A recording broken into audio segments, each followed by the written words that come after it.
Next देखिए, ये CBSE का न्यूमेरिकल है। 2 वायर्स हैं A and B, same material की बनी हुई हैं और सेम इनकी लेंथ है।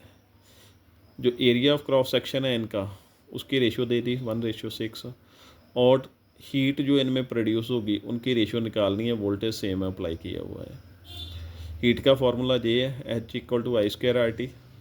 ओम्स लॉ के अकॉर्डिंगली V=I, आई की वैल्यू निकालोगे तो क्या बन जाएगी, V/R। जहाँ भी पुट कर देंगे, नीचे भी R² आएगा, R के साथ एक R कैंसिल हो जाएगा, तो ये फार्मूला बन जाएगा। रजिस्टिविटी की फॉर्म में रजिस्टेंस का फार्मूला क्या होता है, ρL/A। ये रेसिप्रोकल को ऊपर चला जाएगा, ये बन गया।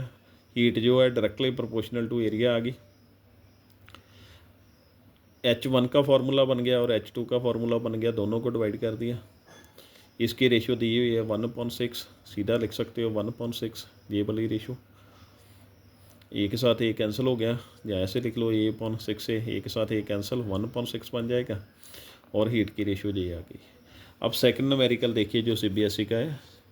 सेकंड न्यूमेरिकल में क्या है, नाइक्रोम की एक वायर है और कॉपर की वायर है, दोनों की लेंथ सेम है, रेडियस सेम है, दोनों सीरीज़ में कनेक्टेड है। आई जो है करंट पास कर रहा है, दोनों में से कौन सी वायर जो है ज़्यादा हीट होगी। हीट का फार्मूला ये H=I²RT। आर का फार्मूला फिर से वही पुट कर लिया, ρL/A। अब heat directly proportional to resistivity आ गई, जिसकी रजिस्टिविटी ज़्यादा होगी उसमें हीट क्या ज़्यादा प्रोड्यूस होगी। Heat directly proportional to resistivity है, तो जो नाइक्रोम वायर के लिए आ गया, जो कॉपर वायर के लिए, दोनों को डिवाइड कर दिया।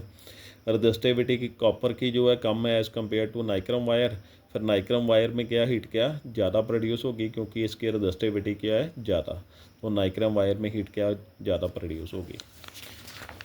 उसके बाद देखिए नेक्स्ट जो न्यूमेरिकल है वो नेक्स्ट ये है हमारे पास, वोल्टेज और करंट का ग्राफ जो है मेंशन किया हुआ है 2 रजिस्टर्स के लिए। दोनों का सेम मटेरियल है और लेंथ एक की L1 है और दूसरे की L2 है। L1 की लेंथ जो है वो ज़्यादा है as compare to length L2। Reason बताना है इस ग्राफ में कौन सी लाइन जो है L1 के लिए है।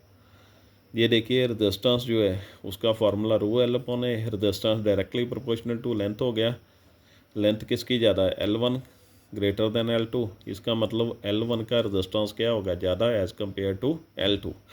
अब ग्राफ में देखिए, जिसका करंट ज़्यादा होगा उसका रजिस्टेंस क्या होगा, कम होगा।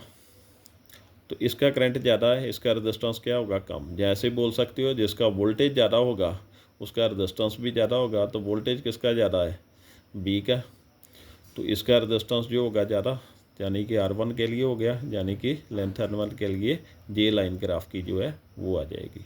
ये थे आज के न्यूमेरिकल। Thank you.